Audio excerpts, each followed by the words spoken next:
लोग कूद कूद कर भागने लगे। जैसे ही पता चला कि फ्लाइट में बम है, यहां से कूद रहे हैं। ये देखिए, स्लाइडिंग से उतर कर जा रहे हैं, कूद रहे हैं। लोगों को समझ नहीं आ रहा था कि आखिर करना क्या है। उसके बाद देखिए लोग किसी तरह बचे। ये देख रहे हैं दूसरी तरफ जो इमरजेंसी विंडो होती है, वहां से लोग कूद कूद कर भाग रहे हैं।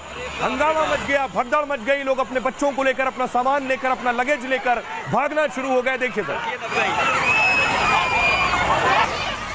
ये खबर इंडिगो फ्लाइट में यानी प्लेन में उड़ान भरने वाला था, उससे ठीक पहले मिली। उसके बाद देखिए जरा, लोगों को जहां जैसे मौका मिला, इमरजेंसी गेट से लोग निकल रहे थे, अपने बच्चों का हाथ पकड़े। एक मां को आप देख रहे हैं, पिता पीछे पीछे, लोग अपना सामान जो हैंड लगे जहां साथ में फ्लाइट में ले जाते हैं, उसके साथ उतरकर भागने लगे। दूसरी तस्वीर में आपको दिखाऊं, ये देख रहे हैं, ये एक महिला जिसे एयर होस्टेस लेकर आई है फ्लाइट पर। एयर होस्टेस ने पर उतारा है, जहाज का पर आप देख रहे हैं, पर खड़ी हुई है महिला, और इस पर से उसे निकाला गया। देखिए, अब आप अंदर दहशत का मंजर सोचिए, माहौल सोचिए, लोगों में डर सोचिए, खौफ सोचिए जब पता चला कि फ्लाइट में बम की जानकारी मिली है। देखिए, आज सुबह फ्लाइट में बम की खबर से हड़कंप मच गया। वक्त हो रहा था सुबह 5:35। फ्लाइट में बम की सूचना मिली। बम की खबर के बाद विमान को फौरन रोक दिया गया। दिल्ली एयरपोर्ट पर बम की तलाशी शुरू हुई। इंडिगो के फ्लाइट की रनवे पर चेकिंग हुई। बम निरोधक दस्ते ने सर्च ऑपरेशन शुरू किया। रनवे पर यात्रियों की भी चेकिंग हुई। प्लेन और यात्रियों के सामान की चेकिंग की गई। इसके बाद यात्रियों को प्लेन से उतारा गया। यात्रियों की इमरजेंसी एग्जिट करवाई गई। दिल्ली से वाराणसी जा रही फ्लाइट में 176 यात्री मौजूद थे। दरअसल फ्लाइट में टिश्यू पेपर पर 5:30 बजे 5:30 के बीच धमाके के बारे में लिखा था। 5:30 बजे बम लिखा हुआ था जो मिला टिश्यू। टेक ऑफ से ठीक पहले टॉयलेट में टिश्यू पेपर मिला। क्रू मेंबर ने एयरपोर्ट अथॉरिटी को जानकारी दी। तुरंत बाद ही क्विक रिस्पांस टीम मौके पर पहुंची और फायर ब्रिगेड की टीम भी तुरंत एक्शन में आ गई। इस दौरान फ्लाइट में लगातार अलार्म बज रहा था।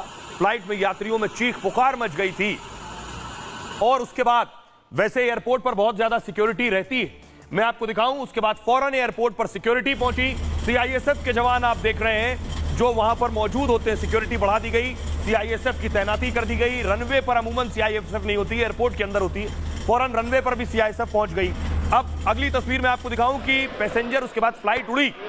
पैसेंजर जो लैंड हुए वाराणसी में, क्योंकि दिल्ली से बनारस जा रही थी फ्लाइट। ये वो पैसेंजर आप देख रहे हैं जो वाराणसी पहुंच गए। अब मैं आपको सुनवाता हूं उन यात्रियों को, सुनिए, जो इस दहशत के बीच सफर करते हुए वाराणसी पहुंचे। ये जो बम की धमकी है, ये पहली बार नहीं मिल रही है। ये बम की धमकी आज कई जगह के लिए थी। होटल ताज, मुंबई में होटल ताज है, उसे भी आज बम की धमकी का कॉल आया। अगली तस्वीर में आपको दिखाऊं, होटल ताज के अलावा छत्रपति शिवाजी यानी मुंबई एयरपोर्ट पर भी बम धमाके की धमकी थी। मुंबई एयरपोर्ट के अलावा तेलंगाना के मुख्यमंत्री यानी सीएम हाउस, जिसे तेलंगाना प्रजा भवन कहते हैं, वहां भी आज बम धमाके की खबर थी, धमकी थी। और यह पहला नहीं है, इससे पहले आपको याद होगा कई स्कूलों को भी यह धमकी दी जा चुकी है। अगली तस्वीर दिखाऊं मैं आपको। स्कूलों में धमकी हुई। दिल्ली एनसीआर के लगभग 50 स्कूलों को धमकी दी गई।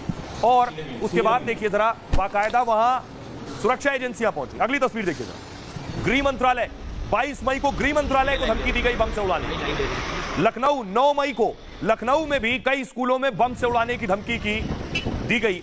उसके बाद स्कूल खाली कराए गए। एक और तस्वीर में आपको दिखाऊंगा। 23 मई को दिल्ली के 12 कॉलेजेस को बम से उड़ाने की धमकी दी गई। ये आखिर कौन दे रहा है धमकी?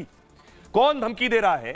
और धमकीबाज को पकड़ा नहीं जा सका अब तक। अगर आप देखिए पिछले 1 महीने के दौरान तो 100-200 जो महत्वपूर्ण स्थल है उन्हें धमकी दी जा चुकी है। कोई लग रहा है किसी कोने में बैठा है, फोन उठाता है और धमकी दे देता है। क्या ऐसा ही हो रहा है? अब तक ऐसा ही नजर आ रहा है। ठीक इस तरह देख रहे हैं, कोई कहीं बैठा है दूर, इंटरनेट के आगे बैठा है, उसके आगे मोबाइल पड़ा है, फोन उठाता है और धमकी दे देता है। हमारी सुरक्षा एजेंसियां, क्योंकि उनकी जिम्मेदारी है, फौरन मौके पर पहुंचती हैं और सब कुछ जांचती हैं। चुनाव के बीच कई बार धमाके की धमकी मिली है और स्कूल कॉलेज से लेकर फ्लाइट में भी बम की अफवाह मिली। होटल ताज से लेकर तेलंगाना के मुख्यमंत्री के दफ्तर को धमकी मिली है। अफवाहबाजों ने गृह मंत्रालय तक को नहीं बख्शा और आरोपी इसके लिए एक खास डार्क नेट का इस्तेमाल करते हैं। डार्क नेट के जरिए कई बार धमकी का मेल भेजा गया। पहचान छिपाने के लिए डार्क नेट से ईमेल भेजा जाता है और शुरुआती जांच में बम ब्लास्ट की धमकी अफवाह मिली। जांच एजेंसी के मुताबिक अव्यवस्था पैदा करना मकसद है। स्कूलों को धमकी में आईसिस एंगल की जांच भी हो रही है। आतंकी अफवाह फैलाकर दहशत पैदा करना चाहते हैं। इनका मकसद है साइबर युद्ध छेड़ना।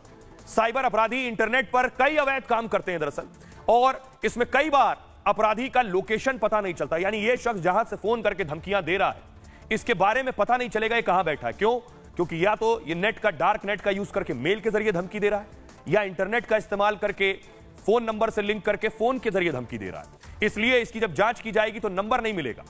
जांच टीम पर हर अफवाह को लेकर जांच कर रही है, हर धमकी का कनेक्शन जोड़ने की भी कोशिश कर रही है। क्या कोई शरारत में बम ब्लास्ट की धमकियां दे रहा है? इस एंगल से भी जांच हो रही है कि हर धमकी की जांच की जा रही है।